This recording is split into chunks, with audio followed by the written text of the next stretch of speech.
एक नई एक्ट्रेस, एक टीवी एग्जीक्यूटिव और एक जेलस बॉयफ्रेंड। मुंबई के एक फ्लैट में जो हुआ, उसने सिर्फ एक इंसान की जान ही नहीं ली, बल्कि पूरे देश को हिला दिया था।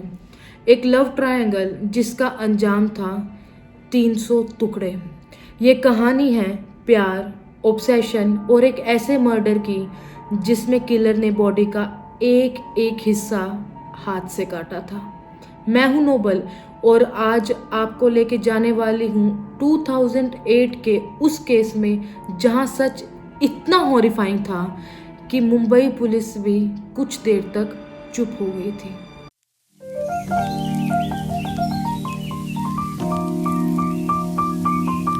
2008 मुंबई, इंडिया। नीरज ग्रोवर एक 25 साल का एम्बिशियस टीवी एग्जीक्यूटिव था।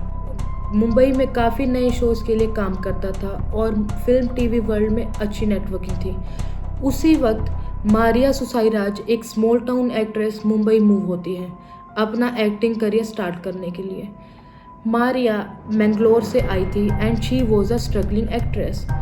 नीरज और मारिया की मुलाकात होती है through a casting circuit. Neeraj Maria की मदद करता है for everything, auditions, contacts and even for flat hunting. धीरे धीरे दोनों के बीच में दोस्ती बढ़ती है, बट मारिया की एक प्रॉब्लम थी, उसका पॉजेसिव बॉयफ्रेंड एमाइल जोरम मैथ्यू, जो कि एक नेवी का ऑफिसर था based in Kochi, and Emile was very possessive and controlling. उसे मारिया के फिल्म इंडस्ट्री का सपना बिल्कुल पसंद नहीं था और नीरज से उसकी क्लोजनेस तो बिल्कुल भी नहीं। मई 6, 2008 सुबह के वक्त मारिया अपने नए रेंटेड फ्लैट में शिफ्ट हो रही होती है, जो कि मलाड, मुंबई में था। नीरज उसकी हेल्प करने आता है लाइक अ गुड फ्रेंड। उन दोनों के बीच फ्रेंडली वाइब्स थे, पर कुछ लोग कहते हैं कि केमिस्ट्री भी थी। रात हो जाती है और नीरज वहीं रुकता है। उसी दौरान एमाइल का फ़ोन आता है मारिया को और एमाइल सुनता है पीछे से नीरज की आवाज़। अगली सुबह एमाइल बिना बताए कोची से मुंबई आ जाता है। वो फ्लैट में बिना नॉक किए अंदर घुस जाता है और सामने देखता है नीरज को शर्टलेस खड़ा हुआ। गुस्से में आके बिना सोचे समझे एमाइल नीरज को चाकू मार देता है। पहले बार सीधा सीने पर लगता है, नीरज संभाल भी नहीं पाता। फिर दूसरा और फिर तीसरा और कुछ ही सेकंड्स में नीरज की बॉडी लाइफलेस हो जाती है। मारिया शॉक में होती है और चेहरा बिल्कुल सफ़ेद, और वो कुछ नहीं कह पाती। पर बात यहीं ख़त्म नहीं होती। अगले 24 घंटे सबसे हॉरिफाइंग थे।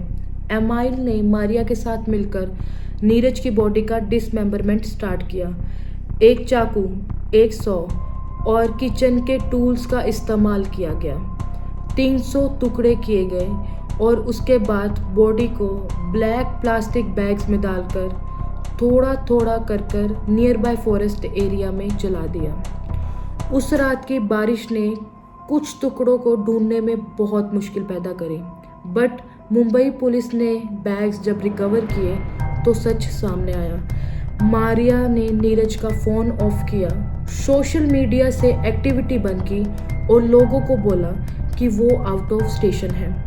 पर नीरज के पेरेंट्स ने कांटेक्ट किया बार बार, तो उसका फ़ोन नॉट रीचेबल आया।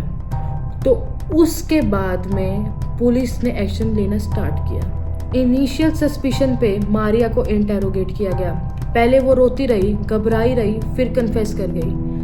मैं डर गई थी, मैं सिर्फ एमाइल से प्यार करती हूँ, मारिया ने कहा। मारिया ने बोला कि नीरज ने उस पर फोर्स किया था, बट फोरेंसिक्स ने सब झूठ साबित कर दिया।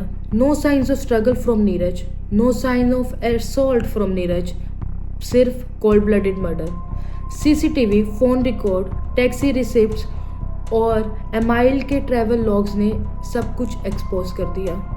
2011 में कोर्ट ने जजमेंट दिया। एमाइल को 10 साल का रिग्रेस इम्प्रिजनमेंट मिला, कल्पेबल होमिसाइड के लिए, नोट मर्डर क्योंकि प्रूव नहीं हुआ मर्डर प्री प्लान था। मारिया को सिर्फ 3 साल जेल एविडेंस डिस्ट्रक्शन के लिए। उसने ऑलरेडी 3 साल काट लिए थे, तो she walked free. Yes, she walked free. Neeraj के पेरेंट्स उस दिन टूट चुके थे। उन्होंने कहा, our son was killed like an animal and she walked away smiling. आज भी लोग इस केस को याद करते हैं as India's real life Sweeney Todd. एक छोटी सी मिसअंडरस्टैंडिंग, एक पॉजेसिव दिमाग और एक ज़िंदगी छुरा बन गई।